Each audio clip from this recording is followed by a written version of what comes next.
for your peace of mind. You know, I would, if I had millions of dollars in JP Morgan, I would probably see fine, right? Even if I did. But if you wanted to just feel a little bit better, do that.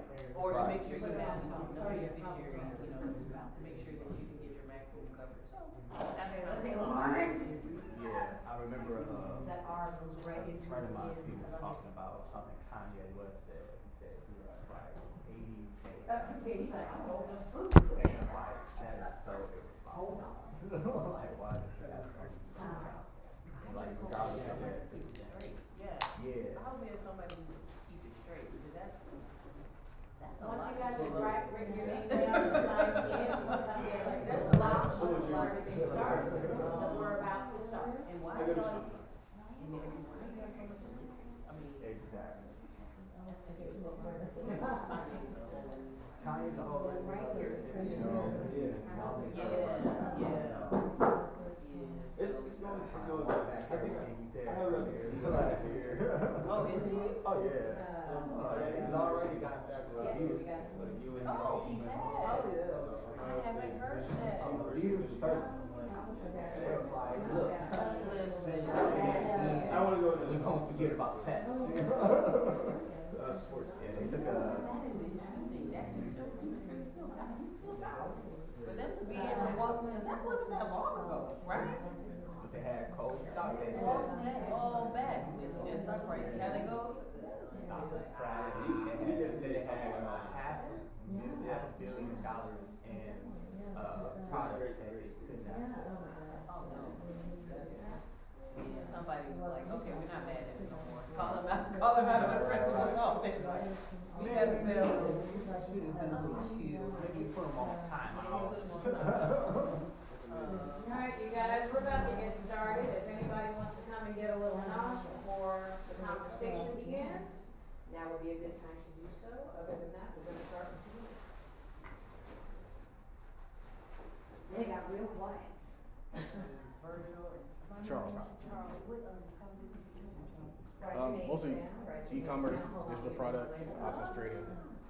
So kind of like what he's doing, except I kind of like built the business and I leverage social media to grow the business. So a lot of social media marketing, a lot of content creation, podcasting, TikToks, Reels.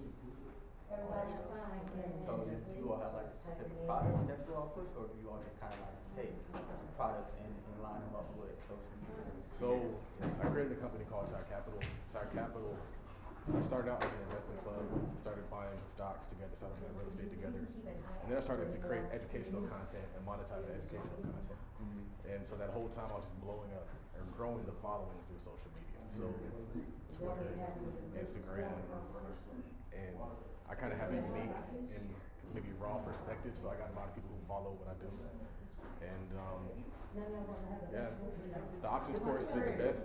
So I created a course on buying real estate as a group, starting an investment club, starting an LLC, all that stuff. And then I created an options course.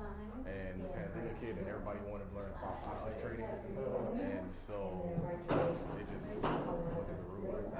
So a little bit different now. It was a unique time because everybody had free time to learn about options trading and then extra cash to trade options. So, and then the stock market was just going straight up at that point in time. So now I've kind of taken that capital, put it into some real estate projects, some rentals, some flips, dividend paying stocks. And I kind of do the e-commerce stuff like part-time kind of, and I play golf. So that's like my full time, trying to become a scratch golfer. So, yeah. All right. I like that. That's my next thing on my bucket list, getting into golf. It's fun, man. It's addictive. Like, I play with a group of guys, so like when I first got out there, it was just me by myself. And I met a brother out there, and he linked me up with another group of brothers, and then I was playing another time and found another group of brothers, and we have like this group of like 8 or 9 of us that are all in a group chat. And people are addicted, ex-football players, a lot of ex-football players, because they just love that competition, I guess. So, and now we have like our own little crew, we play different tournaments, things like that. That's dope. Definitely. How long have you been playing now? I've played my whole life. I didn't really play, like getting out there playing a full round, practicing, maybe like 4 or 5 years. But I've always played golf my whole life. Just, it's an expensive sport. So when you're working off of part-time college money, man, you're not paying $50 a round, $100 a round like we play now. Sometimes even more than that. Plus the clubs cost $1,000. Yeah, I was about to say this is the club. So I was kind of just interested years ago, and now I can actually be committed to the sport. So how often do you like golf now? Like twice a week or something? It's like a weekend. I'll play around at least twice a week, but I'm practicing like four or 5 times a week. Trying to get that like every day. And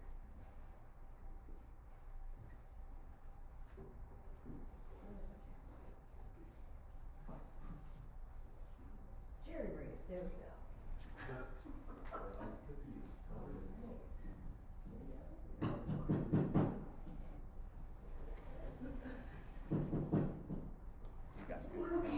yeah. You got to capture it, man. If you live in it, you might as well capture it. Welcome, everybody, to your March activity right at the end of March. Money matters, financial matters.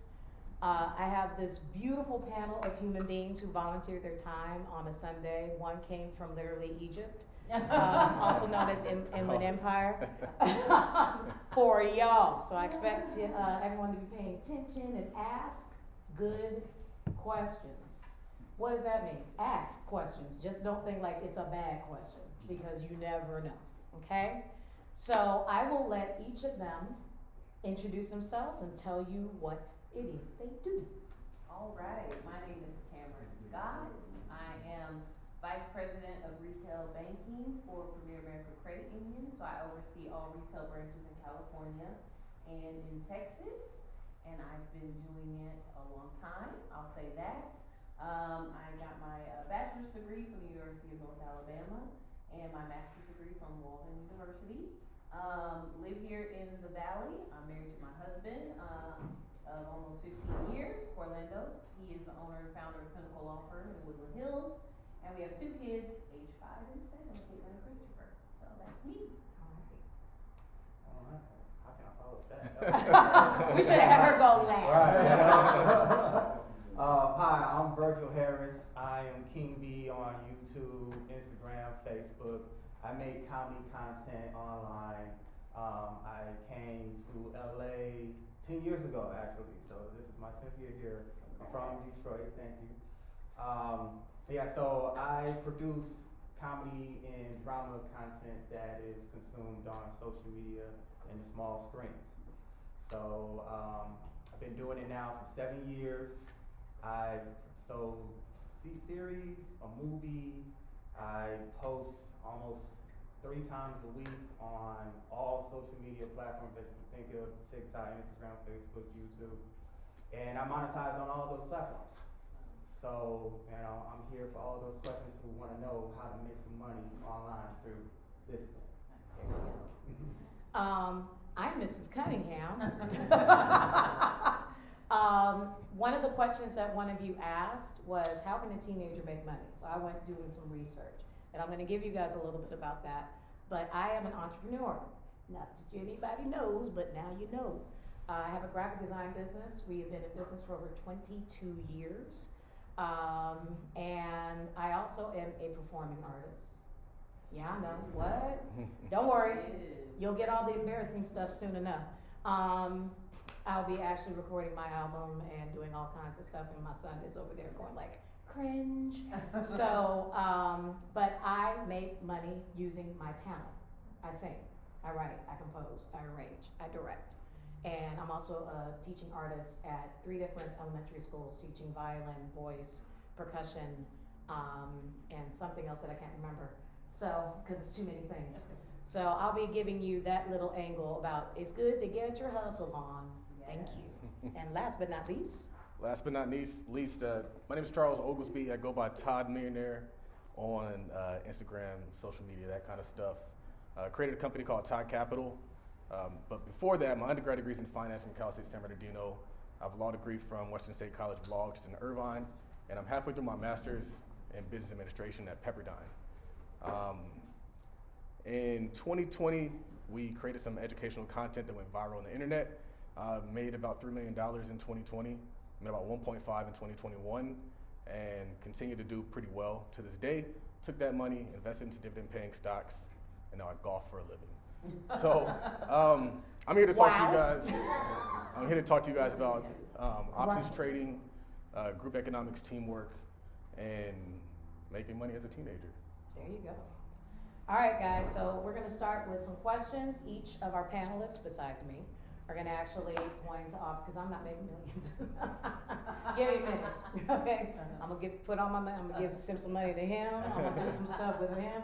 And, you know, she's going to keep my money safe because she got credit. She'll credit your millionaire account. There you go. That's it.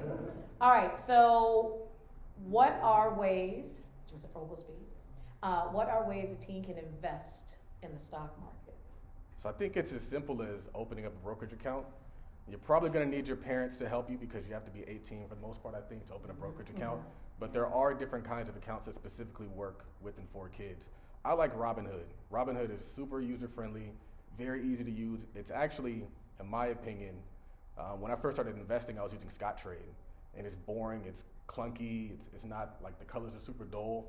You go on Robinhood, it's like a video game. Really easy to use, big buttons, big numbers. They explain everything to you.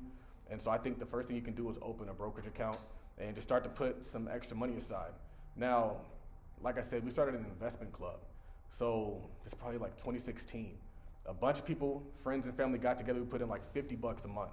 And you'll be surprised to see what you can create with a large amount of people with small money. And so you want to work with your friends.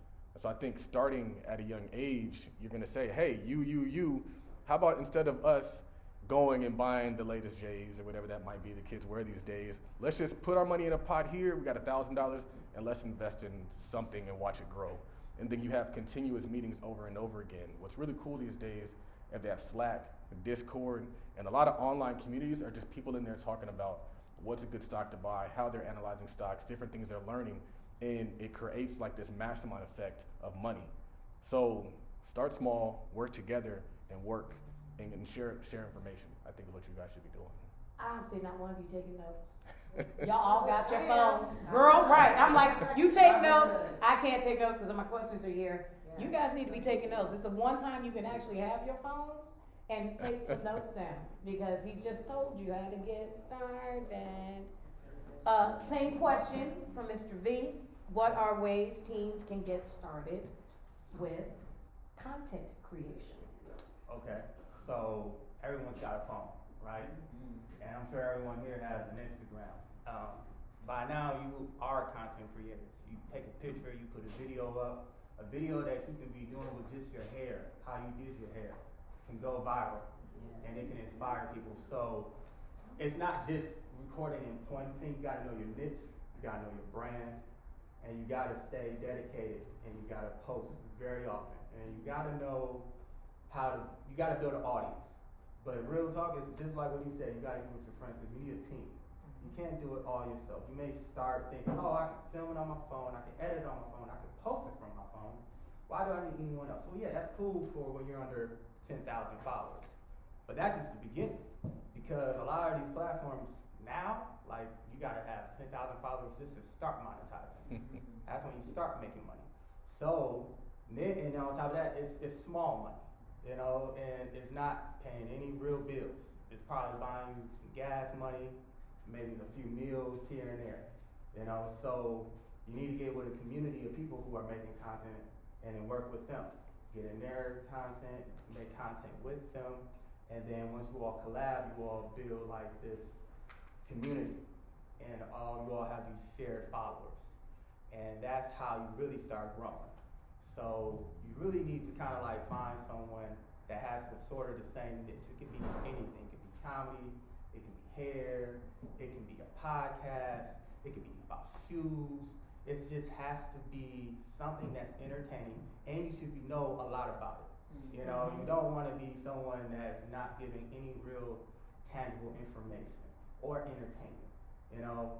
And also, it's not just about, you know, clipping some videos that you did, you know, you made and putting them together. You gotta really edit, because You can make a video look real good on these phones, but if the sound sucks, I'm turning it off.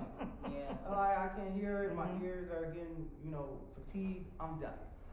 So you really need to kind of like master like how to capture everything for your audience. What's your audience?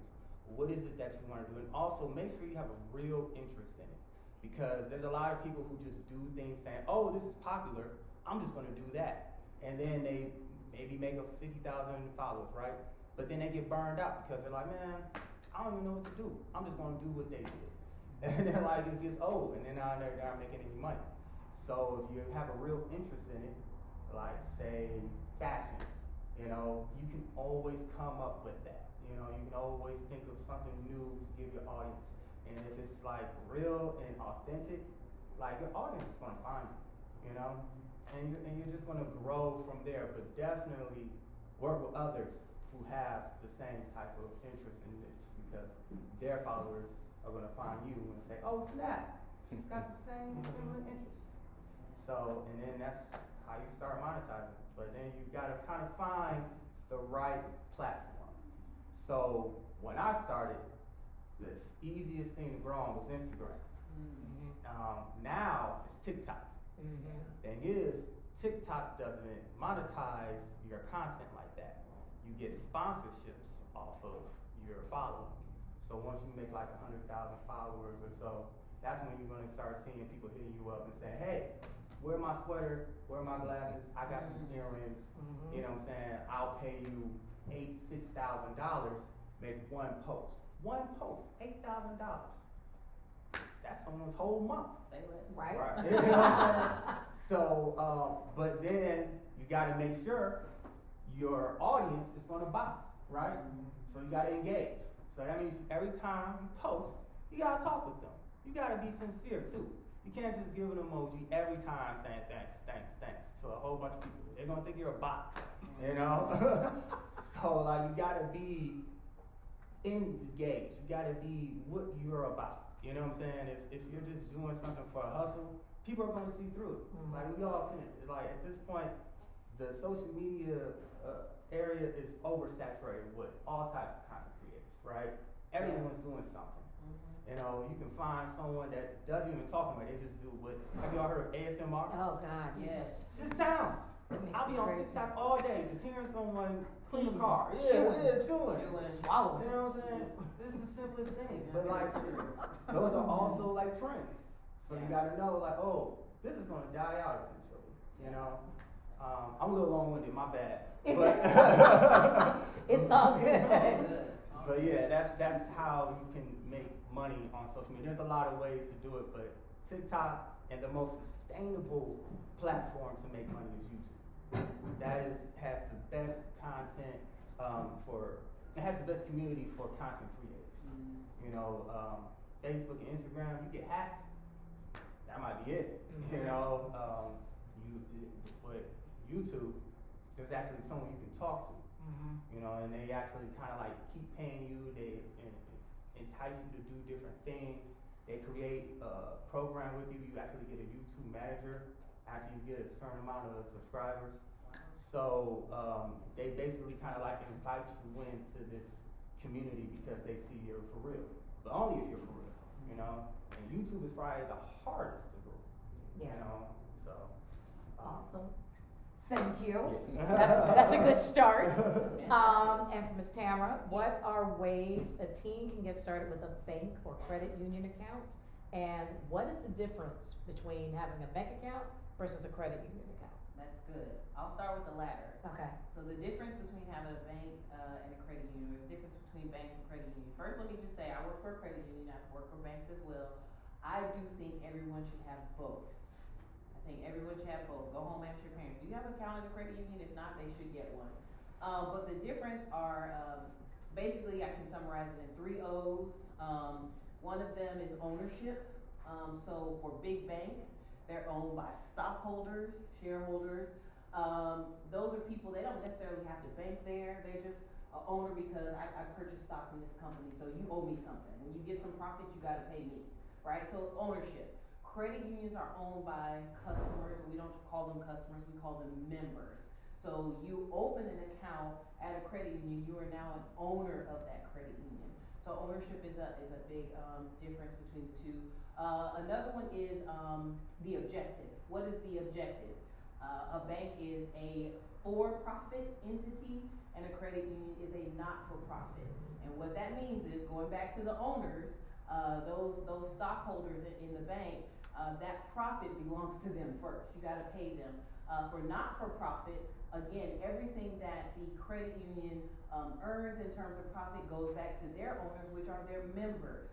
So you have to be a part of this community, this credit union, for you to benefit for the community, from the credit union. And how you benefit is, generally speaking, credit unions are going to have lower rates on loans.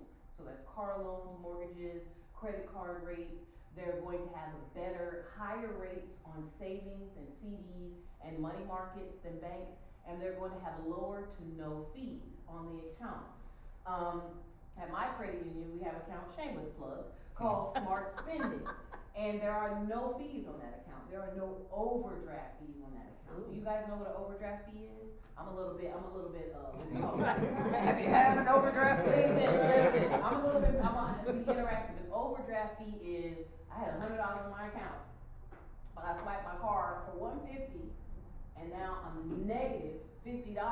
The bank's gonna charge me for that. So they might pay for you to go ahead and get whatever you spent that $150 on, but most banks are gonna charge you between $30 and $35 for that.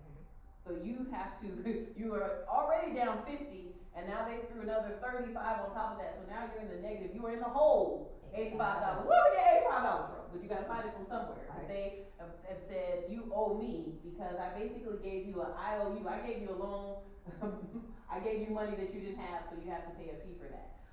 So we have an account that has no overdraft fees. So you go in the hole, we're good, just, bring the money back. And we also don't have a fee on that account. Whereas again, most banks are gonna have overdraft fees, and they're gonna have fees because they have to have a profit so that they can pay their shareholders. And then the last is the operations. The difference between how banks and credit unions operate.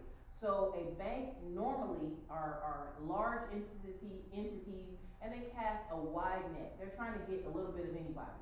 And they can go into multiple areas and communities. And they primarily go off convenience.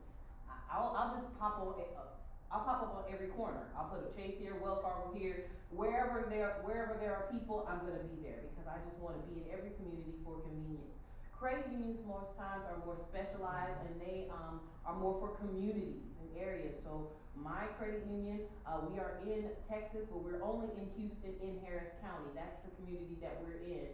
We are in Los Angeles, but specifically we're only in LA County and Ventura County. And so we basically maintain in those communities, and we're there for those people. Anybody who lives, works, goes to school, or worships in those areas can be a member of our credit union. So that's, and service first, more so service first. You are able to go into your credit union and talk about, okay, how can I build my credit? And the person who sits across from you more times than you would find at a bank is going to be knowledgeable about talking to you about your credit and how to build it and things that they can do and partner with you and advocate for you to get approved for a loan. Whereas when I was working at banks, we told you we're not able to do it for you right now. We're not credit counselors. So you're gonna have to figure that out on your own. So that's the biggest difference. But I do believe everyone should have one of each, because for the sake of convenience, on every corner, all of you probably are gonna go off into the world somewhere. You might not stay here. I have a bank that's convenient for me in case of emergencies. I'll be able to get there. But I want to have a credit union when it's time for me to get my first car. Because my credit union is probably going to give me a better rate. I want to have a credit union when it's time for me to get my first credit card, or when it's time for me at some point to get a mortgage. I want to go to my credit union and talk about ways that they can help me, because the credit union is going to look at their relationship. They'll be like, oh my gosh, Lauren, is it Lauren? Lauren's been here since she was 16 years old. We got to do something for Lauren, because Lauren has been loyal to us, and we want to be loyal to Lauren. And credit unions take pride in being the one to give you your first car and your first mortgage and all that kind of stuff. So I'm passionate about it. I Awesome. answer your question? Yes, you did. Okay. I think you answered other questions I didn't even ask. All right, so this is a question for all three of you.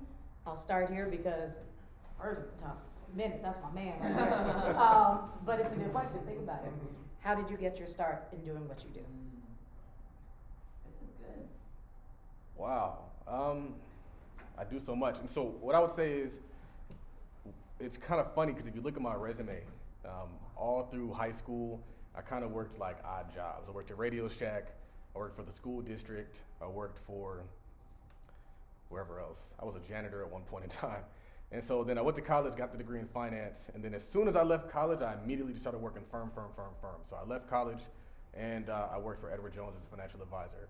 And then from there, I went to work for Chase as a private client banker, where we were working with clients who had over $250,000 in assets.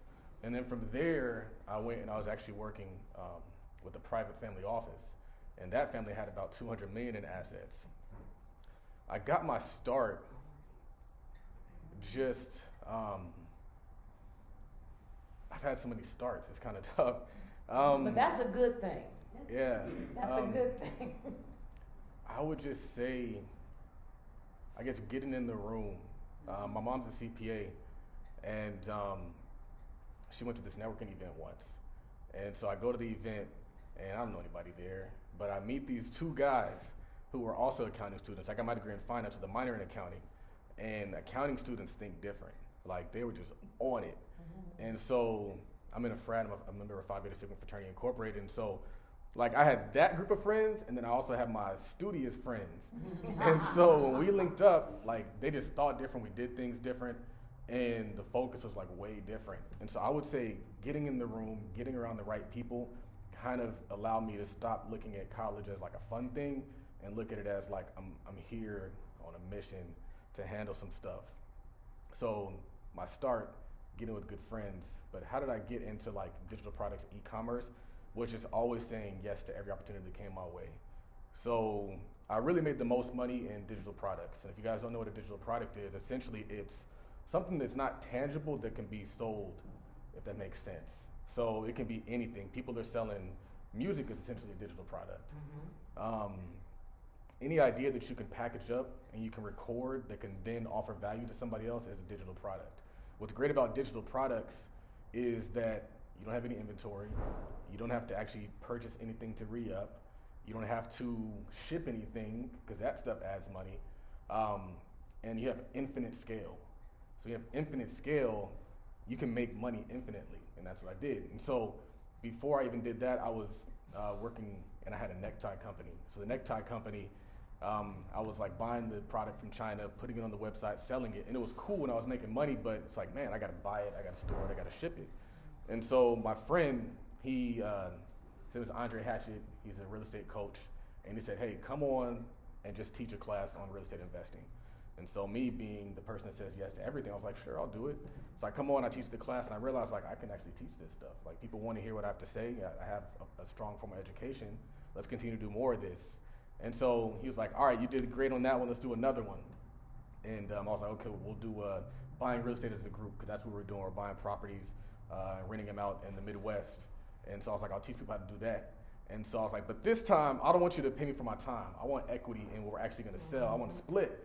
He was like, I don't know about that, I don't know about that. And I was like, all right, I'm gonna just do it myself. I'm gonna cut the middleman. So I cut out the middleman, I launched on my own, sold a decent amount of those, not a crazy amount. And they did pretty well. But I realized like, bro, you got 2-3 degrees, you have all this experience. Let's continue to put what you know on recording or into a book or into something that can be monetized and sold. So took it, put it on my own platform, just started promoting it, got it out there, and the options course was born. So I would say you gotta say yes to opportunities. Like, especially if there's something that you want and you aren't yet there, and somebody's giving you an opportunity to do something that might not look like it's a direct path to where you wanna go, still say yes, because you never know where it's gonna lead you. So I think that's my story. Awesome. It's a lot in there. Well, you know what? I'm not young. You look young. You got a little salt and pepper going on. I know you're young. and you got baby, so I know, you know, me and Miss Denise are the oldest two people in the house. And the thing that life brings is experiences and opportunities. Virgil, how did you get started with content creation? So, yeah, so I was in school in Atlanta at Clark Atlanta University, and I was a chemistry pre-med major. Wow. Yeah, I wanted to be a surgeon. So, I am just leaving campus. I go to the mall. I remember I just wanted to buy some underwear. And this guy approaches me and he says, "Hey, do you have representation?" And I am in Atlanta and I have no idea what that means. I thought he was coming on to me, so I was like, "No, I'm good." So he gives me this flyer and he was like, "You should show up to it." So I don't pay any mind. I go back to my dorm. My girlfriend at the time sees the card, because I empty my pockets, and she's like, "Oh my gosh, how do you get this card?" And I'm like, "Some guy gave it to me at the mall." She was like, "You know, this is a huge agency." So I'm like, "Oh, okay, well, maybe I'll call the guy." So I call him. He's like, "Oh, great, I'm glad you called me. You should come to the office. We can, you know, maybe set you up on an audition and see how you do." So, you know, I've done like improv at this time. Like my sister was a real actress. She like toured all around the world doing like plays and stuff like that. She even went to NYU and, you know, their actual like acting school. So she was the star. I was just this goofy kid that liked to, you know, make jokes when I was nervous. So they're like, "Yeah, just come down." So I come down, they give me an audition, I do well, they say, "Hey, go to this photo shoot this weekend." So I go to the photo shoot and, you know, I just take some photos and I thought nothing of it. A week later, they call me and they say, "Hey, we gotta send you some paperwork because you're gonna get paid for that photo shoot." I said, "Okay, cool." They send me the paperwork. It's $10,000. I said, "Whoa, wait a minute." So you want to? We just took pictures, right? Yeah, but you know, some client bought it and they're gonna put it in an ad overseas, and you know what I'm saying, they were, you know, promoting this new brand. So I'm like, wait, so I can just make $10,000 from taking pictures? And it was like, pretty much. So after that, I didn't really think about being a doctor no more. So I started, you know, going to these auditions, and I was really I was making a lot of money. I probably made, in my sophomore year, I made like $120,000 just doing like photo shoots in Atlanta. That's crazy. Thing about Atlanta, it's a photo market, right? So they just do print, you know, magazines and things like that. And I really wanted to get into like television and film. And every time I would like ask, like, "Hey, how can I get an audition for a TV?" You know, at the time, The Game, if anyone remembers that TV show, that was on, and they were filming in Atlanta. So I was like, "Oh wow, you know, I would love to get on this show." And they're like, "Oh, well, you gotta have an agent in LA to get an opportunity there, right?" So I'm like, "Okay, well, I'll just go to LA and try to get an agent. Do you know anyone out there?" No. You gotta have, you know, some connections. You can't just go out there and expect to get an agent and expect to just get into a TV show. So I took that as, ain't gonna happen. Threw that dream away and just kept on doing these photo shoots. Photo shoots started getting weird. I didn't want to do them anymore, right? So I go to this new agency called Barbizon, and the guy's like, "Hey, have you ever thought about doing like stand-up or writing a television show?" So I'm like, "Okay, yeah, I'll try that." So I wrote a script and it was terrible, right? But he was like, "Try again using this program." So I learned Final Draft. I wrote it again. He read it and he was like, "Oh wow, this is really good. This is really funny. You should meet a friend of mine." And at the time, it was he had this small little startup. It was called Rainforest Cafe. Oh yeah. Productions, and now it is a huge, you know, production right now. So you know, they did How to Think Like a Man and all that now. But before he read my script and he looked at me and he was like, "This is the first thing you ever written, right?" I was like, "Yes." He was like, "Okay, cool. Don't be attached to this. You know, if you're a real creator, write something else. What's gonna be your next idea? What's your next script? So I wrote something else. It was called Trust Fund Baby, right? So I sent it to him. He said, "Oh wow, this is really funny. You should try to pitch this in LA." So went to a pitch summit in LA for the very first time I'm in LA. I'm excited. This is probably 2012. Were any of you born? Just kidding. Right. And you know, I'm fresh out of college. I don't know exactly what I want to do. You know what I'm saying? I just know I'm not going to go to med school. You know, I already told my mom and dad I'm not going to do that. So they're just like, okay, well, you got to figure it out. And they gave me a year to figure it out. You know what I'm saying? So I was hustling. I was doing everything I could. And I went to this pitch summit, and you know, everyone was pretty impressed with the story. But the one thing is, they had this term out here, and they call it "you're green." And being green is you're inexperienced.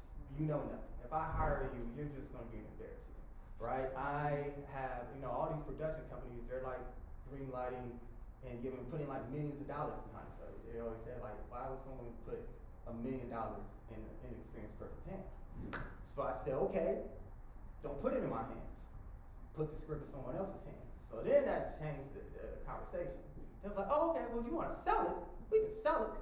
So I sold the script to HBO. Oh. And Very nice. Right? yeah, and it was like something they never really do, but it was like this guy, he had a connection, and like I had to come back to LA a couple times. And it was the first little money I made from, you know, content. So I'm like, okay, cool, you know what, I'm gonna move out to LA. So I took that money, ended my lease, had to break my lease. I had a 2-year lease in Atlanta, in this huge loft, 1,700 square. I was like, oh, this is huge. In Atlanta, and out here, Right. 900 for twice as much, 900 square feet. I was like, wow, this is depressing. But I was here, came out here, no one's talking to me, no one knows me, no one's answering my emails, no one's calling me back. You know, I'm worried. You know, I gotta figure out how to sustain this. I don't want to go back to Atlanta because as soon as I told everyone, hey, I'm gonna move out to LA and try to make it, they're like, we'll see you. You'll be back. You know what I'm saying? Everyone tries that. You know, it doesn't work out, but it's all good. At least you tried. So I remember I had just moved out here. It was January, around Martin Luther King's birthday, right? So I remember because that Monday I wanted to work out in the gym, and it was just like a ton of people in the gym because everyone's off. And I went to the gym out here in North Hollywood, and I was like, damn, this is so packed, I'm gonna go to another gym. I went to one in Hollywood. I go to Hollywood, I'm just being me, working out, talking to people, making jokes. There's this guy staring at me, and he's just looking at me, and he approaches me, and he says the same thing. Do you have representation? And I'm like, oh, I know this. No, I do not. And he was like, okay, cool, my name is Daniel Hoff, and I own an agency. You should come out and audition and see if we can get you something. So I'm like, this is pretty good for my third day in LA, you know? So I go to the audition, he liked what I did, and he sends me out to an Adidas commercial, and I book it. And after that, I was doing classes, I was doing auditions, I was meeting actors, and you know, I was auditioning almost every day for a year and didn't book nothing. You know what I'm saying? So it was getting to a point where I was worried because you gotta stay available. If you are an actor, I mean, you have to be able to go to an audition anytime, anywhere. You know, and you gotta be able to drive there because you're not gonna get an audition on the bus. You're not gonna make it. So I'm broke, I'm worried, I'm not sure what I'm gonna do. And I have a friend that's like, hey, you should try doing social media and make some content, you know what I'm saying? Why don't you do it for yourself? And then it was funny in the acting, among actors who want to be on television and movies, they look down on it. Like, that's not real acting. You know what I'm saying? That's a waste of time. Like, you want to spend all your time making this content and what? You know, you think you're gonna make some money? You know, and that was literally everyone's opinion about it. So no one in my acting circle wanted to help me. I had to find some guys that knew how to like shoot and make a skit, and those guys ended up taking advantage of me and stealing my money. And I was like, damn, I'm dead broke. So I'm back at the gym, blowing off some steam. I'm gonna wrap this up. And I meet this guy who just came out here from Detroit, and he's trying to do the same thing. He's trying to get into acting. He doesn't know nobody. So I'm like, okay, well, I got an agent. Maybe I can introduce you to my agent. He's like, oh man, that'd be great. So I'm actually the next day I'm heading to my agent just to talk to him about what I can do. And he called and he's like, hey, if you want to do skits, I'm in the valley right now. You should come over here. We about to shoot. So I have a choice. I could go to my agent and talk to him. He might send me on like a run. Sometimes what they'll do is they'll have you deliver a bottle. Let's say an agency or a casting company just booked one of their clients. You just go up there, you introduce yourself, they see your face. Oh, okay, you know what? I can audition you for something right now. Actually, we got this Wendy's commercial. And it's actually happened. So I was thinking, okay, I might actually get an audition today. Or I can go do this skit. So I'm like, let me roll the dice. So I roll, I say, no, Danny, I'm not coming. I'm gonna go to the valley and shoot this skit. He's like, wow, okay, you're just gonna waste your time today? Fine. I go out there, I meet this guy named Big Ja. I meet this guy named Jahan Jones, and I meet another guy named King Batch. So all these guys are in this house, and there's like a ton of like models and girls there, and they're just shooting with their phones. They're doing something real quick, little joke, real quick. All right, turn the camera on me, boom. All right, got it. Next skit, and they're shooting like 5 or 6 skits in like a couple of hours, and I'm just like, yo. And so I get into a couple of skits with Jahan. And he's like, hey man, you should come back here, we shoot skits all the time. And I'm like, y'all not charging nobody? I'm like, no, you're funny, if you know what you're doing, you can do this. So I was like, oh snap, this is it, this is my opportunity. So started coming back there, started working with those guys, I started collaborating with them. All of them had like hundreds of thousands of followers, millions of followers. And they thought I was funny, so I started growing. I started working with these guys that had this huge audience, and their audience started becoming mine. And then the next thing I knew, I had 10,000 followers. And I'm like, I need to diversify. So I started putting content on YouTube. YouTube blows up.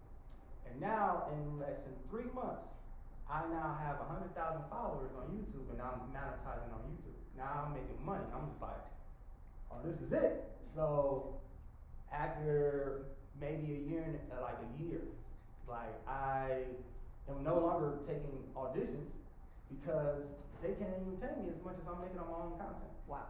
And I was like, okay, we'll give you, $4,000, $2,000 for this role. And I'm like, well, I just made $7,000 off a video, and on top of that, a sponsorship, that was another $8,000.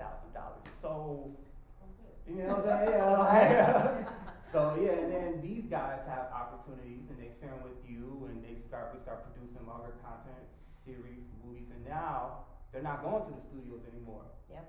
They're going to the people who have their own audience. So now they're like, hey, you can shoot a movie or a TV show for half the price and use people who are relevant, who have built-in marketing. So next thing I know, I'm getting licensing deals, and yeah, we production deals, and we started shooting a movie in 2020 during the pandemic. Wow. And then from there, it's been great. So you married that coming soon. That is. You married that, yes. What would you say is like the biggest takeaway from your story? Like, what's something that you would give people advice based off of what you went through?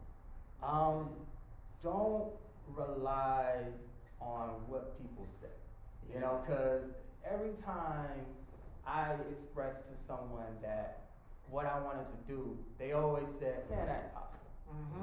Man, you sound crazy. Or they'll just kind of be like, well, that's your thing, I won't help you. And that's fine. But I didn't let it discourage me. I just understood this was my walk and I had to find my people. And once I did, it was on. You know, so yeah, don't be discouraged by who you're around now who doesn't believe in your vision, who doesn't believe in what you want to do. You know what I'm saying? If it's in your mind, you know, I believe God puts it in your mind for a reason.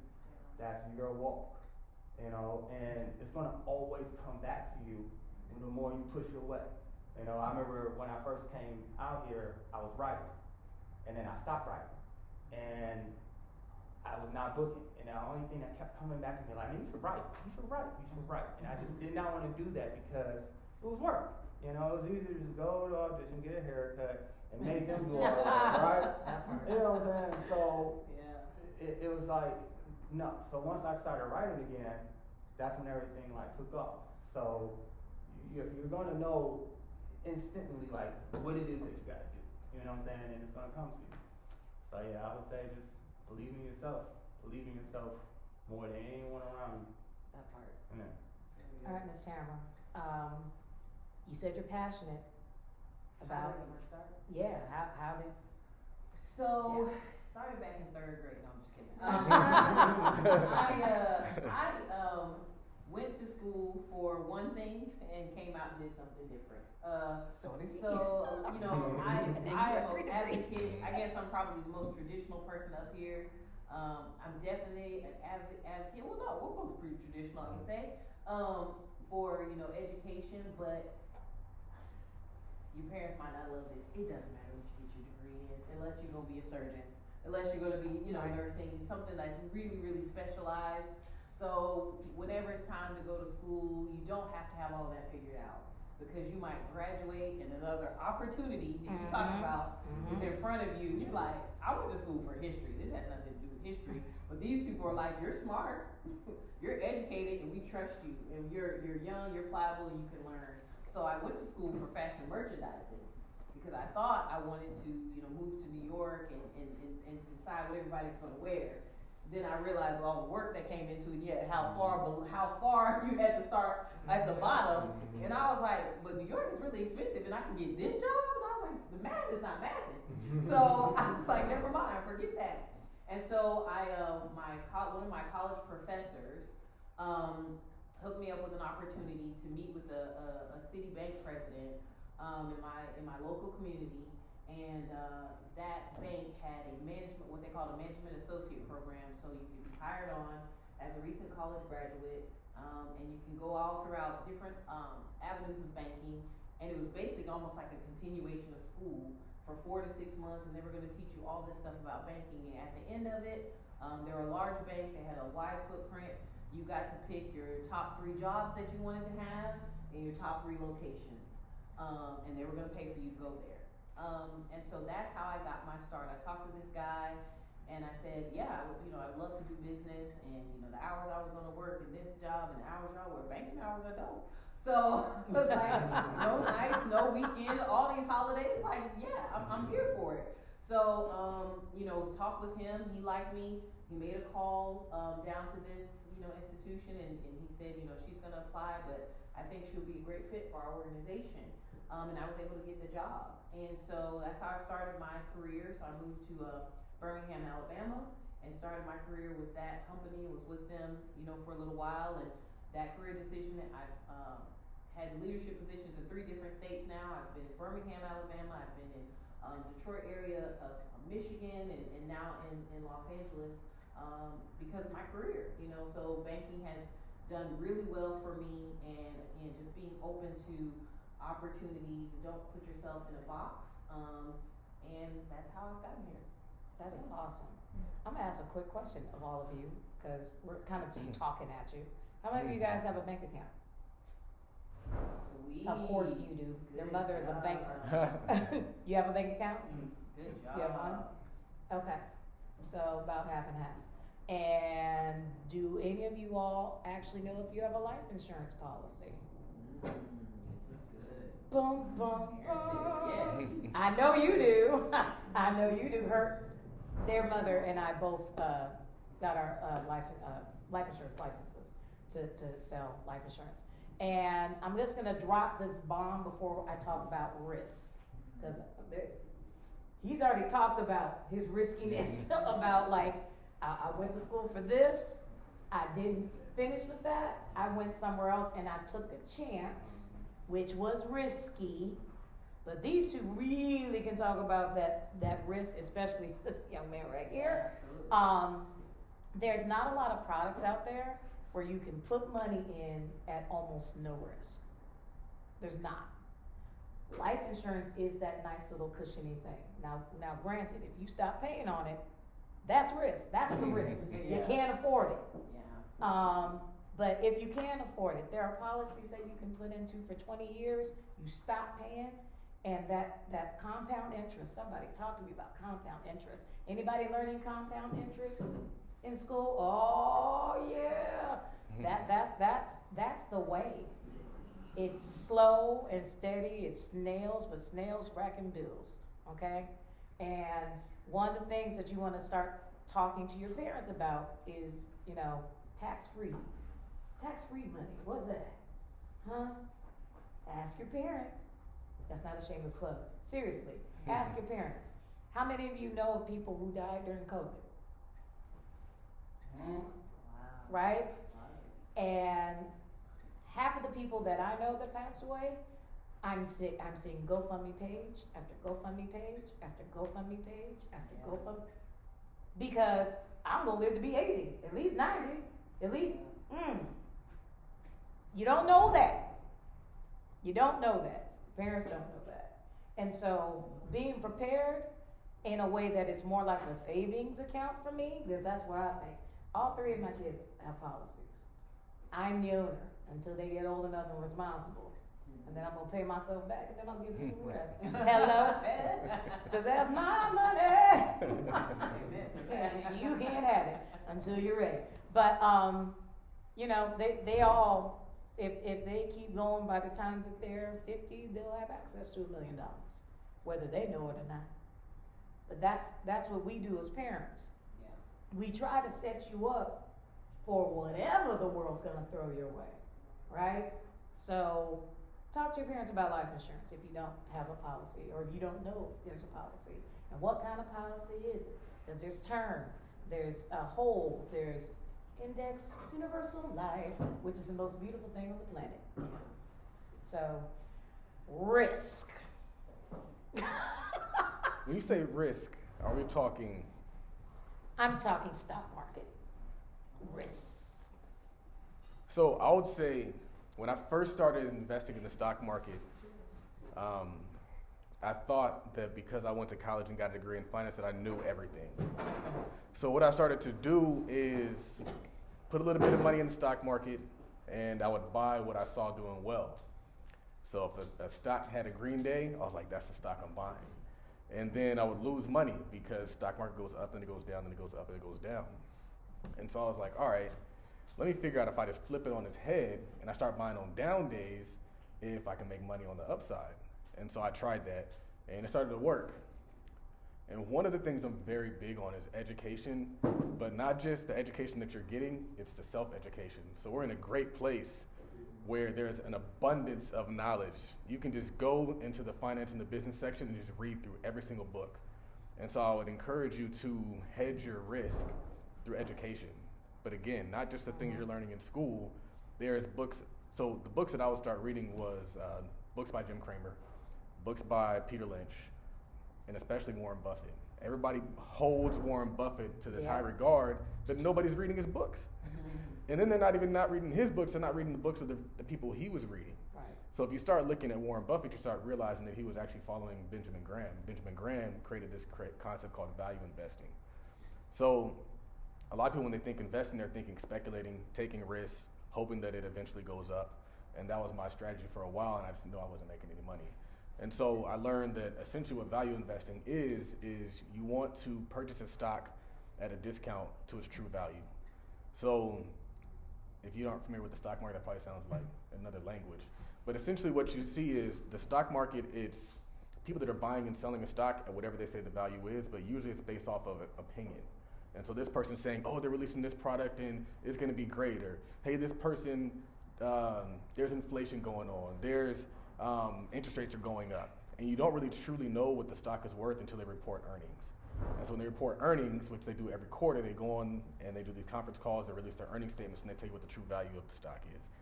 This is so basically what I'm saying is that the way you want to invest is you want to look for opportunities in great companies that have been beat down by bad press.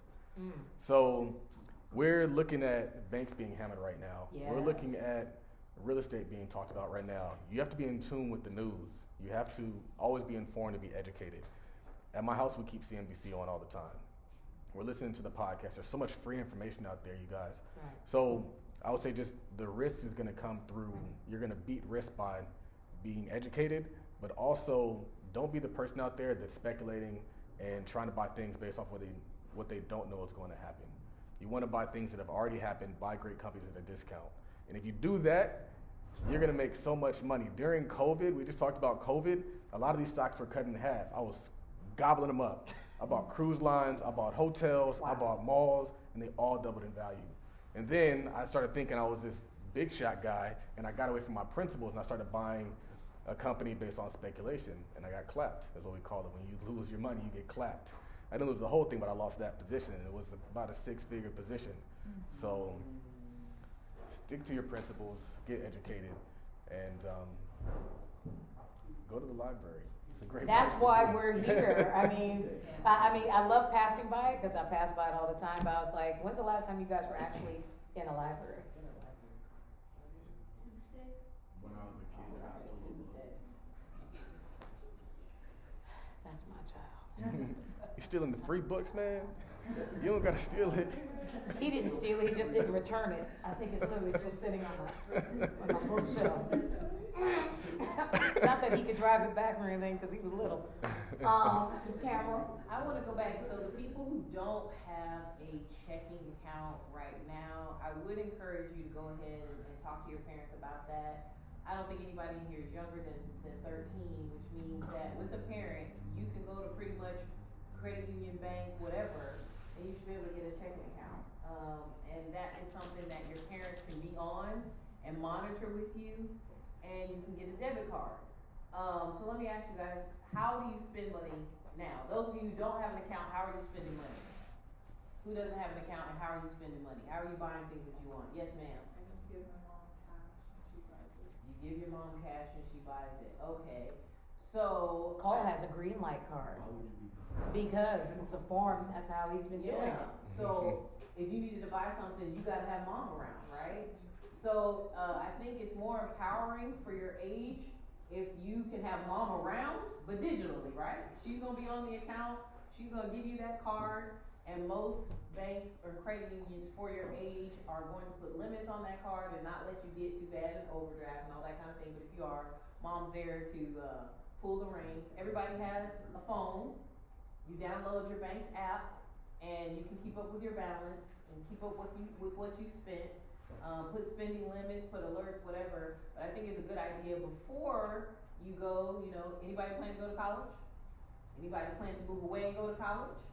All right. So if you're gonna move away and go to college, it's a good idea for mom and dad to know how you like to spend money before you go, and to know if you're responsible, and to know that, you know, if any of you are athletes and have friends, you don't take your car to buy your whole basketball team sushi like one of my friends' sons did, and she was like, "What is going on?" Because he needed more training, you know, to be like, I can't do all of that, and put yourself on a budget on how much you should spend. So go get a card. Anybody familiar with Zelle, Cash App, Venmo? All right, so I just want to do a plug here. As a parent and as a friend, you need to be using all of these platforms very responsibly, because there is no guarantee if you send that money to somebody who shouldn't have it, that you are going to get your money back. Your debit card or your credit card has a Visa or MasterCard logo, which is a company that's backing you, that is protecting you, that's giving you zero liability. It says, hey, if this is fraud, we're gonna make Jackie whole, because Jackie said she didn't do this, and we trust Jackie. Visa back behind Jackie and be like, leave Jackie alone, I'm Visa. She said she didn't do it, give her money back. Nobody's doing that with Zelle. Nobody's doing that with Cash App and with Venmo. So when you use these apps, if you send that $100 to somebody and they were supposed to, give you those shoes, or they were supposed to do whatever, and they don't do it, you could be out that $100. Okay. So even though you can access those apps through your bank, that doesn't mean they're going to give you your money back. So those of you who do get accounts and you do start using Zelle and all those things, you have to make sure it's supposed to be person to person. So it's looked at. Even if I Zelle Aaron $100, because Aaron said he's gonna sell me his shoes, and he flakes on me, and he doesn't meet me at the 7-Eleven like he said he was going to, and I already gave him the money, the bank is like, it's just like you paid him cash. Right. So we don't give him the money back. So make sure you use Zelle, Cash App, all those things very, very responsibly. You don't want to lose your money or your parents' money, and there's a lot of grown people who don't know that. So I want to make sure that you guys know that, and don't get caught up, in these scams. Another scam that, can go around is, money shows up in your account, and somebody's like, oh, I'm sorry, I accidentally Zelled you the wrong amount. I didn't mean to pay you that money. Go ahead and send me that money back. Do not do that. I don't know you. You just tell them you're gonna have to figure it out between you and whoever. But I'm not sending you any money back, because normally what happens in that scam, money shows up on your account, it's in a pending status. You go ahead and send them that money back. That money goes away, and you're out of money. They never really did send you money. So there's a lot of scams that go on through Zelle and Cash App and Venmo. So make sure you only send it to the people that you know, nobody else. All right, that's shameless plug. Get your accounts. Question for all of you. Does anyone own any stock or bonds? Very good. Banking mama. Nice. Awesome. Did you know that Jack and Jill of America used to actually give stock once they graduated, like McDonald's?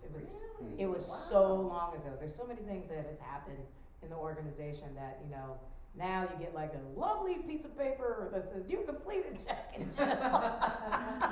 It's like, it'd be nice if they actually did that again. The type of investments that you are engaged in. Mm-hmm.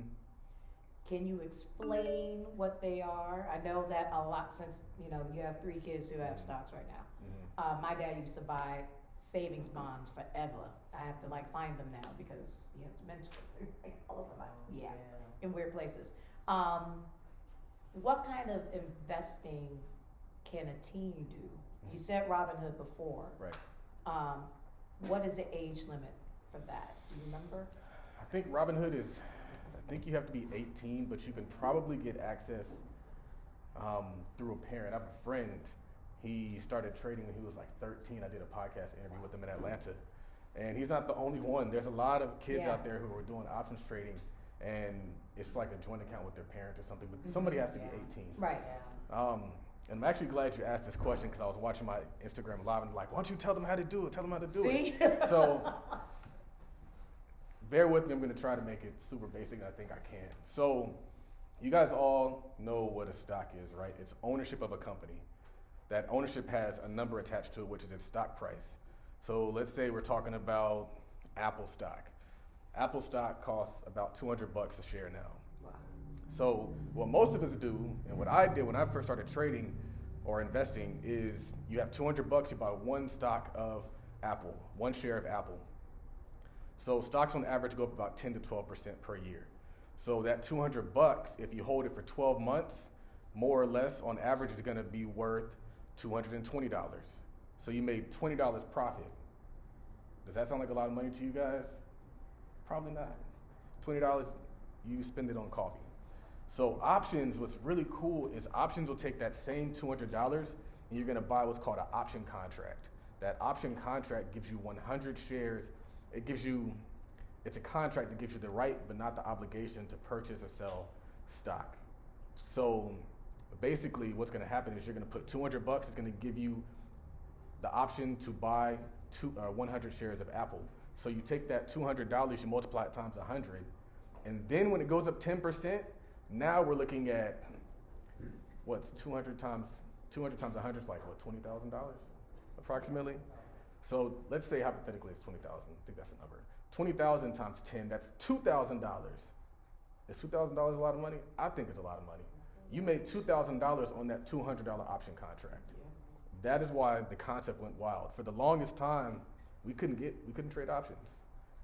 What happened is, like, they say options are for more people who are more sophisticated, but we kind of cracked the code on that. I was wildly surprised when I created this course based on options trading, and everyday people were taking this. I'm not the only person that made money doing this. I took my first account from about $1,000 to $20,000, and then I used that money to my wife an engagement ring. And I went in there and I just dropped in the check. I was like, all right, cool, let's get this. And it was a big accomplishment for me because this is after we were married. So the first wedding ring I gave her was like $1,500. She didn't like that ring, but she wore it proudly. But I wanted her to have something that she could show off. And so one of the things that I tell people is you always got to have that passion and that why. It can't just be to make money. It has to be for something that's deeper than money. Money helps you do a lot of things, but if you're just doing it to get money to go buy sneakers, you're gonna fail. I didn't really hit my stride until I had my son. I had my son and focus was just on 100,000. Like, I didn't care what nobody said, nobody thought anything. So you gotta tap into whatever that why is. It's probably not gonna be kids, hopefully for you guys for about 10 more years. Lord. 10, 15 more years. But find that why. That why might be getting education to help your mom with her business or help your mom do whatever. Tap into that why. But essentially, what makes options so powerful is, like I said, you get the option contract. The option contract gives you value. It amplifies. It's leverage. So why do people invest in real estate? Because you get leverage.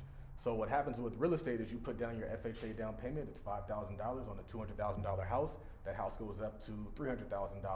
Now you have $100,000 in profit on that $5,000 investment. Similarly, you have that $200 contract that you bought that gave you access to 100 Apple shares that goes to $20,000 and $200 or $20,000, $2,000 or $22,000, $2,000 profit on a $200 investment. That's what makes it so powerful because we all got $100, we all got $200. We can all go buy an option contract that can eventually explode and increase 10%, which is very easy to do. And now we're amplifying our money. Like I said, people have taken this concept. I know a guy who's multi-millionaire. I know people who've created their own options community and they're making crazy money. At one point in time, my options community, which I told you guys to create that community, was $5,000 people in there paying me $20 a month. So $100,000 a month. And so people have taken that concept and they're doing the same thing. So it's worth getting the knowledge. And I got a book for you guys that I wrote called The Book About Stock Options. It breaks it all down. Super simple terms. Again, I was surprised that everyday people took this course and just went crazy, but it's not gambling. A lot of people think it's gambling. So a lot of people, what they do is they don't do the work. They don't do the education that I told you guys about earlier. They're like, oh, I can take $200, turn it into $2,000. Let me just throw it out there. But if you treat it as seriously as you're gonna treat your investment, you're gonna do well. The book is free to you guys. Hopefully I have enough for you guys on here. You are awesome. Thank you. And hopefully that made sense. But if it didn't make sense, the book will go into more detail for you, give you more examples. Before I ask the questions of them, you have a financial group or a club? I forgot. In the beginning, we started out as an investment club. Right now, I've kind of steered off and I do my own things. We've kind of settled all the funds with the investment club for the stock side. Okay. We still own some of the real estate properties that are actually in Michigan. And I took all that experience and now I'm doing my own flip and I'm doing some other stuff. But I don't really do like the group stuff anymore. I mostly do like a business mastermind. So we meet every morning, Monday, Wednesday, Friday, and we talk about different concepts, but we don't do the group investing anymore. Well, I'm gonna put a shameless plug out. It'd be great if you started a teen financial group.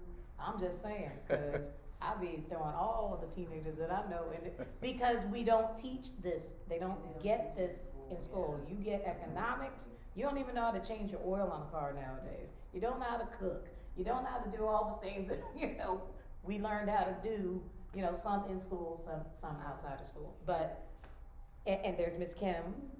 I propose next year our treasurer is Lee on the that would be awesome, because, With the guidance of these professors. yeah, I'm just saying, you guys wanna make money, right? I mean, you don't wanna spend just your parents' money forever, right? Cause your parents' money has conditions, stipulations, right? Just saying. And how many seniors do I have in the room that are about to go off to college and getting college letters? Yes, the triplets. Yes, Mr. Berry. Okay, so how old were you when you actually started investing? I didn't start investing until I graduated college and I got my job at Edward Jones. Okay. And opened my brokerage account and bought Bank of America stock during the financial crisis. Wow. Wow. I didn't hold it long enough, but Right. I did buy some. And how old were you officially when you actually started content creation? 29. 29. And it was also when I first had my son. All So right. yeah, it just drove me like crazy to make sure I was proud. Different level of motivation. Mhm. Now you were I was right out of college. Right out of So I college. was, so in their 20s. Everybody kind of got started. Yeah. Awesome. Yeah. All right. We're almost to that time. What advice would you offer the kids? I mean, I think we pretty much got it, but what advice would you give them about how to get started? I think you really want them to be educated on it first. 100%. Yeah. But I also think that the best way to get started is to just get started. I find that a lot of people, they go through analysis paralysis, and so they'll say, he said go to the library, and then we're going to spend all our time in the library reading every single book that was ever written. But education is an ongoing thing, and so what's going to happen is as you get out there and you try stuff, you're going to realize like, oh, you're going to kind of bump your head, like, oh, I need to do this a different way, or I stayed in that trade a little bit too long, or oh, that's not the stock I want to get into. So you're going to continue to educate yourself and groom yourself along the way, but it's going to be fun. It's going to be way more fun as you're doing it to refine the process than if you were just to sit in the library all day and just pour through books. So the best way to get started is to get started. I always tell people to get started and get fancy later. So you're going to find that fancy trading software, that fancy technical analysis as you're doing it, but the most important thing is to get over the fear of getting started. A lot of us are just afraid to do new things, and that new thing is where the growth is. So, but you can also just start with buying individual stocks and watching it go up and down as the news gets released, as they report earnings, as economic conditions change. All that stuff is going to help you understand the totality of the stock market. So yeah. Awesome. What advice would you give if someone really, really, really wants to get to content creation? How many of you have Snapchat accounts and you're always putting crazy videos up, or TikTok videos, or anything? Anybody besides my child? There we go. Your videos on Snapchat were hilarious and really wrong, but anybody else? Okay, Kai does it too. All right. So, what advice would you give? Because I think it's with everything, it's kind of a security thing, just like you were talking about Venmo and all that. You know, what goes out on the web lives forever unless there's a way now you can take it back sometimes, but sometimes not most times. So what advice would you give? Make a plan, kind of know what's your interest, what do you want to talk about, and what could you talk about all day, you know, figure out what is like a real like schedule you can keep with posting, you know, you don't have to post every day, you don't have to post every week, but you want to feed your audience, and yeah, just, you know, get with your friends, get with people around you, tell people what you want to do, tell them what your vision is. Someone's going to, you know, find it interesting, find it cool, and they're going to jump on board. You know, not everybody, but you got to put that out there, and someone's going to be like, yeah, I want to help you. You know, and get on YouTube, teach yourself how to do it. You know, do your research, learn, because a lot of times there's no one around you that knows how to do it. I had no one around me at the time when I wanted to do acting or content creation. So yeah, I went to YouTube and shared my vision, and luckily I got a call that brought me to where I needed to be.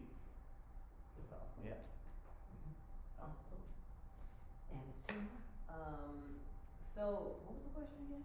What advice would you give the teens in regards to, you already said like, hey, if you don't have a bank Yeah, account, absolutely. whatever, you Yeah. need to have one. You talked about the safety issues Yeah. with having one. Is there a problem to, get it a little late, like at 19 or 20 or? That's a good question. I will say, in addition to getting an account, I think you should talk to your parents about credit and credit history, because we find, and I found, especially when I was in the branches trying to help people get started, again, to get their first credit card, having no credit is, I wouldn't say it's on the equal playing field, but when it talks about getting approved, it's just as bad as having bad credit, because a lot of times nobody wants to be the first one to invite you to that party. Like, do we think they're gonna pay us back? Jackie looks like she's honest, but I'm not sure. Does she know how to get her check and pay us and not Uber Eats the whole thing? Does she know? We don't know if she knows yet, because nobody has showed us. So talk to your parents about having credit, what that looked like for them. I went to college back in a time where you walked into the student union building and it was all these vultures with credit Oh cards. my God, yes. They stopped that. They had to stop that for your good. And we didn't have any jobs. Right, but you get a credit card. When we walked in, they were just like, sign here on this line right here. Don't worry about filling all that in. We'll send you a credit card. You'll have this amount of limit. And all our friends, everybody just got the dopest dorm rooms ever. No jobs. And then you get the bill and you're like, who gonna pay for this? And you didn't have to tell your mom. That's changed. But talk to your parents. Maybe they had a similar story. What are their views on credit? If they will potentially allow you to be an authorized user on one of their credit cards, that would be fantastic. And allow you to use that a little bit and share the bill with you and those kinds of things, because these are all things that Ms. Kathy was just talking about. They don't really teach you at school, so your parents really need to, take some time to talk to you about what a credit card is, what the interest rates on credit cards are, what happens if you don't pay the entire bill. There's a lot of nuance to it. So if they can get you, even as an authorized user, talk to you about credit, in addition to you having your own account and your own debit card, the earlier you're able to have those conversations and talk about that and get that, the better. That'll only help you in your future. So Awesome. Did you guys know that there is a teenager who makes $600,000 a year off of bots for sneakers? I'm gonna ask your teen secretary to send the YouTube clip, because it was off of Vice. Vice always has really great documentary like stories. $600,000 a year, a teenager. It's just crazy. Anybody in here have their own business? Is about to start their own business? Yeah. What's your business gonna be, Mr. Berry? I'm about to start a clothing brand, Nice. online business. Love it. I love that. All right, well, maybe you can get your banking. I'm just saying, And that content creation. You need the Right. content. Content is Okay. marketing. Yes, it is. Yeah. Content is marketing. So how many of you have a job? Do any of you have a job? Their job is to get out of high school. What's the average age of everybody here? 9th grade to 12th grade, Okay. so 14 to, it Okay. could be 18, 19. Yeah. All right, so I did a little researching in case you guys want to make some little extra cheddar.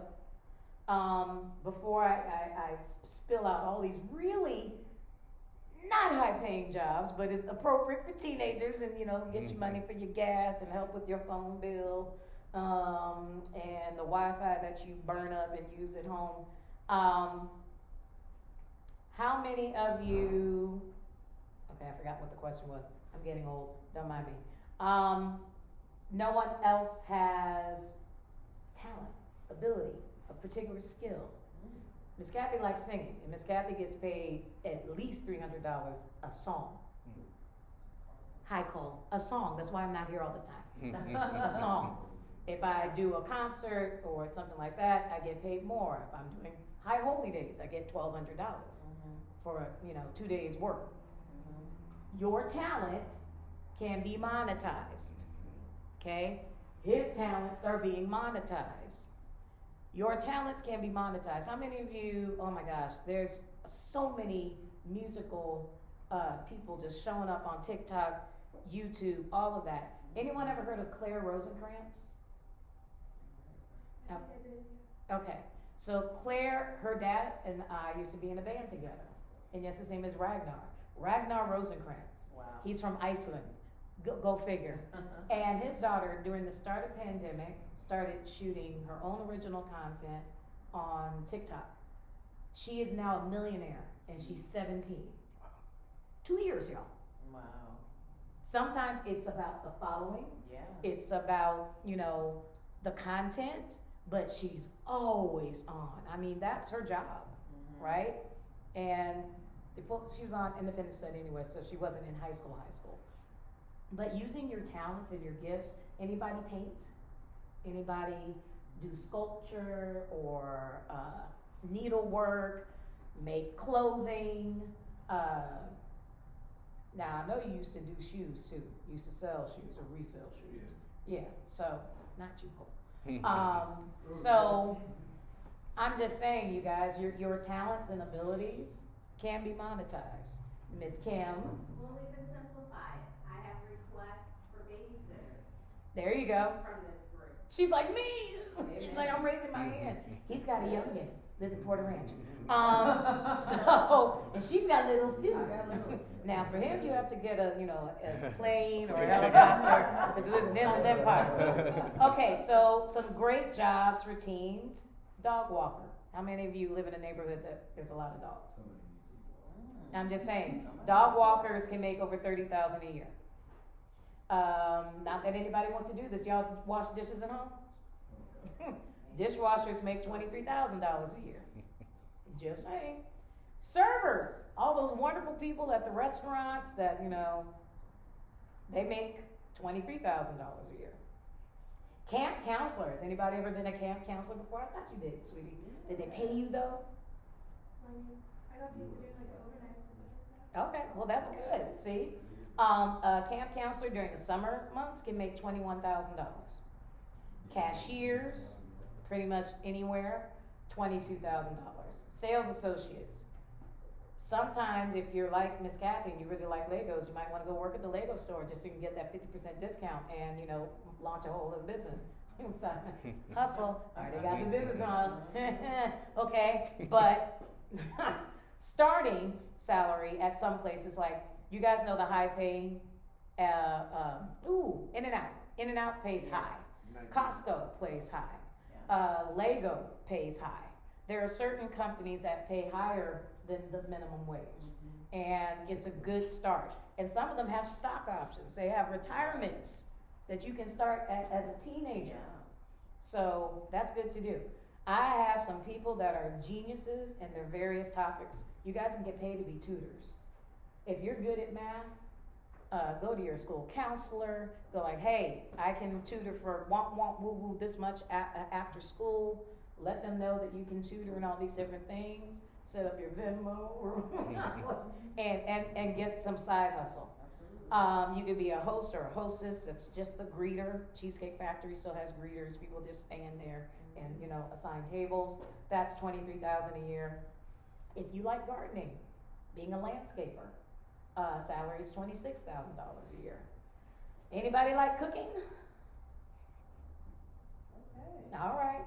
Prep cooks make $24,000 a year. Brand ambassadors. Now, are you a brand ambassador as well?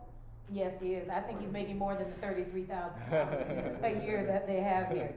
And actually, because I post songs on my Instagram, I got approached to actually be a brand ambassador as well. I don't have anywhere near the amount of content that he has, or the following. But hey, I'll take my free sunglasses and whatever you want me to do. Lifeguard. Anybody good at swimming? Summertime, pools, all the city pools. I'm not even going to talk about the ocean because it's gross, but the city pools, I'm just saying, And you're saving lives, okay? That's crucial. Lifeguards can get $22,000 a year. He needs a caddy. Do you know caddies make 30 grand? Caddy is a person who walks around with his golf clubs and carries them. Yeah. Handles the 9-iron and I don't even know. I used to play golf when I was 10 and I don't remember any of it. The caddies make $30,000 a year. You live right up the street from a country club. You live around the block from a country club. You better make that money before you go off to college. People who work at Starbucks, baristas, can get $22,000. Receptionists, yes, you can become a receptionist. How many of your parents own businesses? Any of your parents own businesses? All right. Well, Miss Kim's hiring. Delivery drivers. Okay, a godson, Robert's younger brother. He got started with Uber, and he was doing Uber Eats and the other one, I can't remember. DoorDash, and he had 2 phones. One was a burner phone because he was getting multiple orders and he was hustling. That paid for his car. Now he's like 2 years out of high school, but you can make money doing Uber Eats and all of that. Yes, Ms. Kim. That's become a trend with teenagers. Yes. To couple up together. Yep. As a night out. And That's having right. Fun and making money doing deliveries. That's right. Get a good driver's license, y'all. Don't crash no cars. Can I ask about that? Yes. How many of you are old enough to drive? Okay, and now how many of those that are old enough have a license? Okay. Just Wesley? Nope. Okay, 3 more. cool. I was just wondering if people, I heard kids weren't getting their license anymore. Right? Oh no. Because of Uber, and I was like, wait. Nah. So I'm glad to hear you guys are still here. Yeah, so those are some jobs, you guys, where you can get your feet wet. Some of the jobs that are out there right now, they do have retirement plans, and that's a bonus, trust me. If they won't cover medical, at least you will have started saving for when you're old and decrepit, like Miss Kathy. And hopefully you won't have to be working when you're 70 because you didn't save enough money. That's a whole other topic of discussion, which we will talk about hopefully next year, because we can't talk enough about money. We can't talk enough about how to, protect it, grow it, spend it, and be philanthropic. How many of you guys donate? Good. Great. Because as much as stuff is given to you, it is always a beautiful thing to give back. When Ms. Tamara was with Logix was giving Penny Lane chunks of money for different things. Maybe I'll ask Tamara if Premier America can sponsor our upcoming fundraiser. Shameless plug.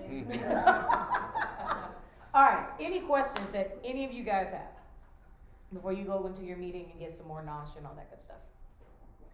This is the time, y'all. You're not gonna have this trifecta of money matters in your presence ever again. I'm kidding. You have a question? What are like the best websites to start investing in for stocks? You said Robinhood, right? Yeah, you said Robinhood. So to start would be Robinhood. The best platform I think is Thinkorswim, which is by TD Ameritrade. Super easy. Well, I wouldn't say super easy. Once you understand the fundamentals through Robinhood, then you want to get to TD Ameritrade Thinkorswim.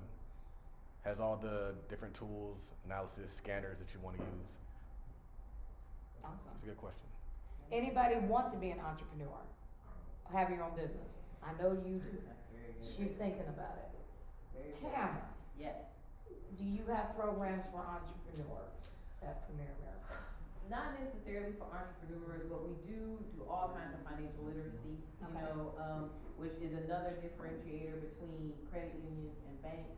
Most times you'll be able to, talk to your credit union about doing talks like this, about going into the community and helping people. But how we do help entrepreneurs is, again, lower fees, Right. Better rates. A lot of times when you go into, bigger banks, when you're a brand new business owner, to open an account, they have what I call a big barrier to entry, because they say you have to have $15,000 or we're gonna charge you this much a month. And you're Yep. like, I just Started. I'm waiting on a $15,000 check, but I might not have one. Right. So for entrepreneurs, going into a credit union and opening a business account with them, is probably more cost effective because I don't have a lot to start off, and the last thing I want to do is to owe my bank every month while I'm trying to get started. So it's definitely a great option. Awesome. Any other questions, guys? Did you enjoy the panel? Alright, y'all looking real blank. Like, I can say that. They won't say it, but I'm like, I'm looking at y'all faces and you're like, alright, can I get all of you guys to come behind the panel so we can get a group shot? Right, yeah. Fantastic. I enjoyed myself. Yeah, good. I learned some stuff. I'm about to get on Robin Hood because I'm just like a kid with this stuff. Miss Kim is gonna get the picture. Yeah, come on. Yeah, you get in. Get closer, boys and girls. You guys know each other. But don't pretend like you got cooties now. Like that makes no sense. There you go. Miss Denise, come in the middle. There you go. Come right here, honey. Right by me. Did you do the letter necklace? I know, right? Thank you. I'll take it. Just gonna take a couple. Smiles, everyone. Smiles. Everyone. Got it. Perfect. Thank you. I will send those pictures to you guys as well. Thank you. Please get some You guys want a knowledge. book? Go ahead and grab Oh one. yeah, grab a book, guys. That one, the blue one is the stock book. And the Yes, other the one whole is thing. business book. So, I got more down here. Let me grab these really quick. I got more. I'm a consumer.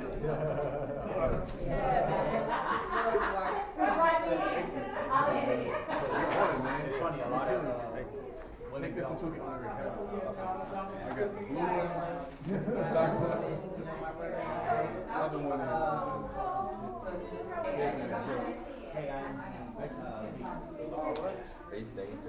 You are not taking all the breaks.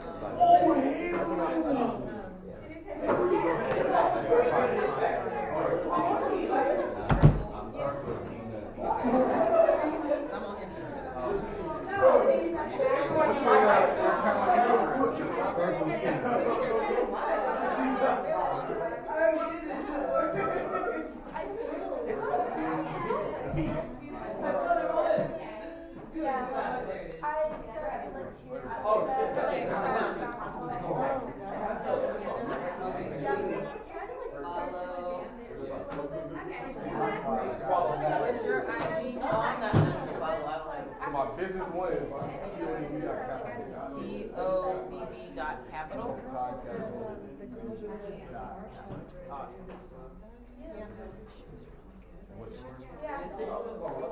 Yeah, that's like. Oh, I'm really sorry. I don't have a business. Definitely decided to like, maybe I should I'll give you my LinkedIn.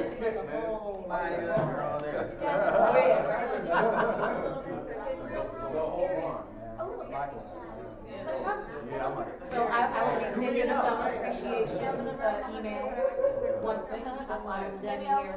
I appreciate all three of you guys. That was awesome.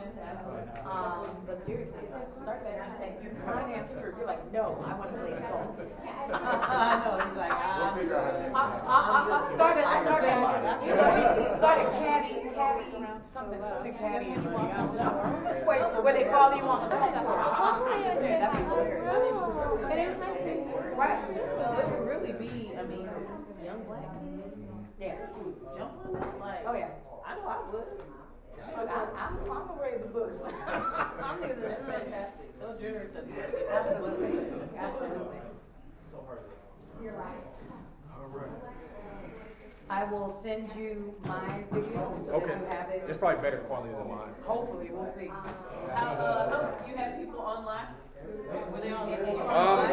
I had like 500 people coming in and out. Oh wow, that's awesome. Yeah. This is the one. This is the stock market one. There's the other one I wrote about just like e-commerce, digital products. A lot of the stuff that you're doing, I just attached my own educational product to it. Yeah, no, I follow a lot of guys like that. Yeah, it became a lot bigger now. Yeah. So like when we were doing it, they did pretty well, and now like everybody started finding out you can make money with courses. That's literally like the best kind of content that goes But to we got, everyone we have a who wants lot to know of about money, how to So, like, there we go. We have a lot of Legos, and they'll do that Oh, for yeah. hours. I It's just, remember somebody watch them while you know, like they get the most.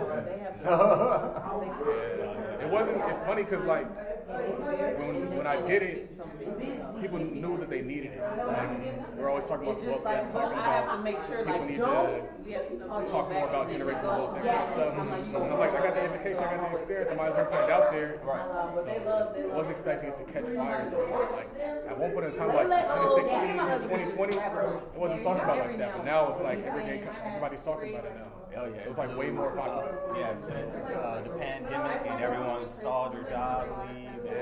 You know, There's good sides and bad sides to it. I mean, some people are out there talking about like credit funding and trying to turn credit into cash, that kind of stuff. There's genuine people out there that love this stuff. So that's the cool part. That's not bad. I saw your name tag. Nice to meet you. You're welcome. Thank you for having me, man. yeah.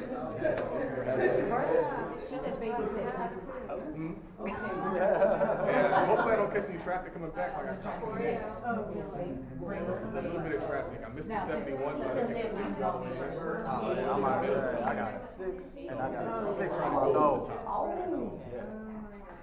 We're going to Disneyland tomorrow. My son's birthday was yesterday.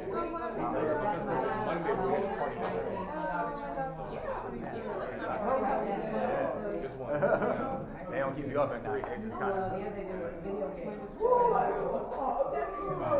What's the latest that your parents will let you baby? Going from being the baby and starting to kind of be independent. I want to be responsible. Depending on sometimes it's work stuff And then the summer when my Oh, okay. She ended up. All right. She, I got your information. You got my card. Listen, babysitters Oh. are. Listen, am I trained? I trained everything. How is yours? Are there like different ages? Yeah, Oh, it's that's like perfect. yeah, give me 6-year-old can handle themselves. started one, and then we're all the way through. How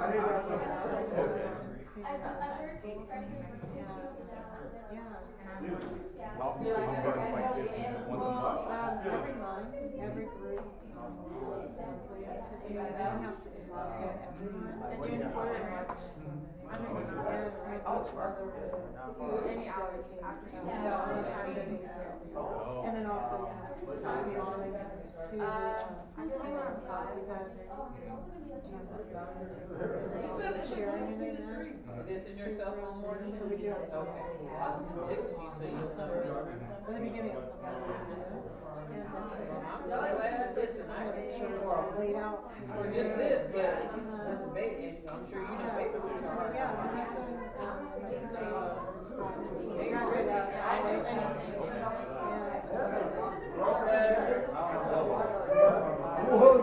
My sister-in-law was in this chapter. Since they were Tell her Miss Kathy knows. I would go do this, and I would meeting her must before she passed was her daughter specifically she was 15. I go to Chaminade. She graduated out, got a full scholarship to Spelman. Yeah, because that's Yeah. And now for 3 years. yeah. She comes back. I like University of UNC. Do you know if there's a tender out there where I am? You know, I Yes, there is. I'll connect with your wife. I'm actually the incoming president for this chapter. So once I figure out who the chapter president is, I'll send that information out to you. Okay? Yeah. Awesome. All right, my dear. Thank you. You did excellent. You tell Rob. I know he's trying to get here. It's like, my event went too late.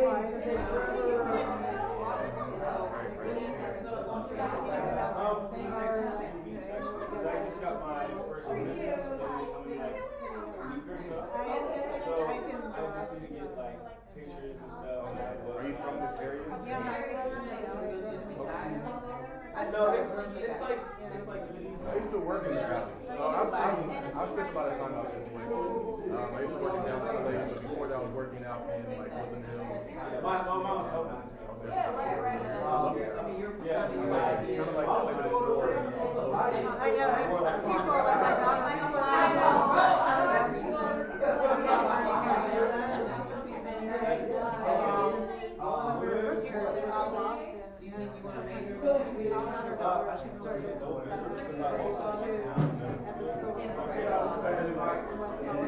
But and she was there for 10 years, I tell you, it was like you would have thought we lived different, you know. I mean, it's like you know, these kids are not complaining about, you know, you can do it, you know. But it's a corner around in like 10 years, it's really different. And they also like, you know, everything about, you know, the greatest talents, you know, the amount of what you It seems like this is actually a product of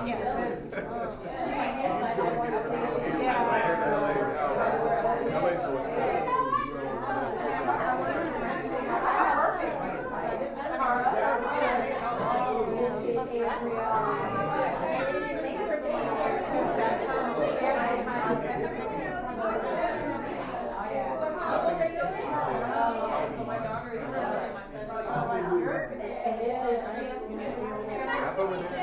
I mean, we were from San Diego originally, so my parents moved up to like the Temecula area. And when we went to school in San Bernardino, her parents lived in San Bernardino, my wife lived in San Bernardino, so we were like right in the area. And they had like 5 kids. when I wash my house sometimes, you know, and they're international, you know, they're like, oh, amazing. You know, these homes literally learn at least. We got lucky though. I think we bought really early in the phase, bought the pandemic. Now those homes, they sold a lot of for like early 30s, and that was like a year ago. So we just kind of got in there and made sense. It's really nothing out there unless you're on it and you have a good amount of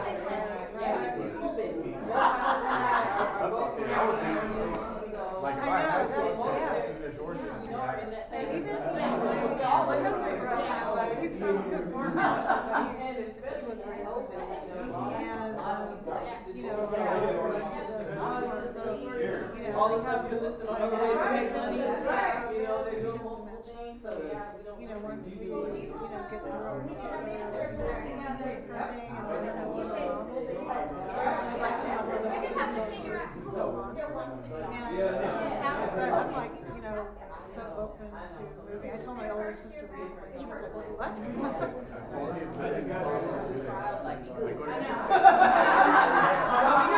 It always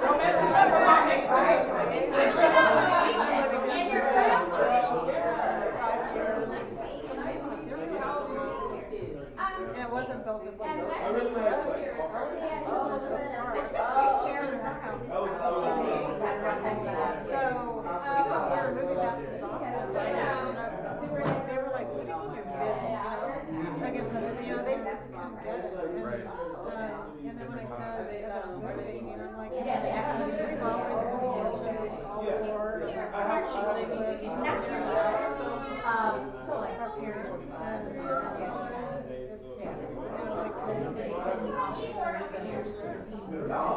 I love about my husband is I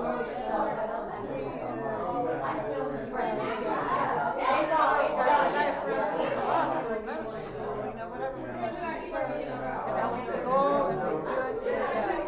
He's just got like tick that box, you know, what's next? He loves politics, you know, so he, in 2000, he was a White House guy. Took years to do that. You know, just from the politics. He also was, you know, when he was a drummer, he was like, oh, you know, am I going to go to music as a drummer or medicine? And he got accepted to Juilliard. And it was, you know, so it's like, you know, so it's a nice balance because I'm so like, changing, like,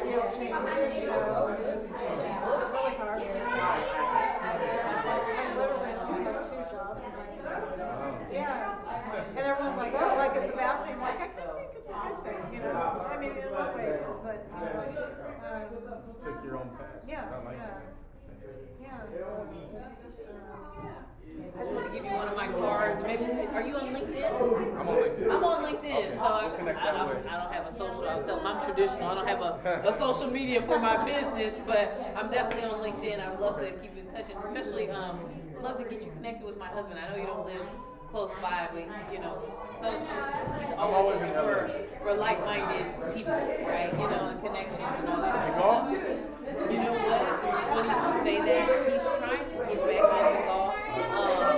He doesn't do it as much as he wants to, but he was in a golf tournament not too long ago, and he had a blast. And it was, I think it was down in Inglewood area or something. Some other, older black gentlemen, and they get together a lot. But the drive, he was like, oh, I'd love to be able to get with some people and just keep it up. So he wants to get back into golf.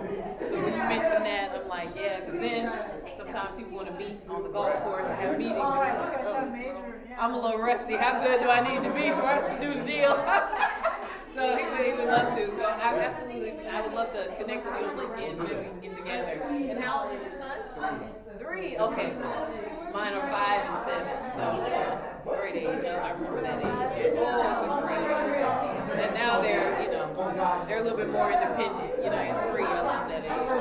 But so nice to meet you. Enjoy the rest of your afternoon. It's nice to meet you too, Denise. Hopefully I'll be seeing you around. And absolutely. Have a good one. Alright, I'm gonna get down the road. I know, right? It's a busy day tomorrow. You Thank take you. care. All the best. Family. This year,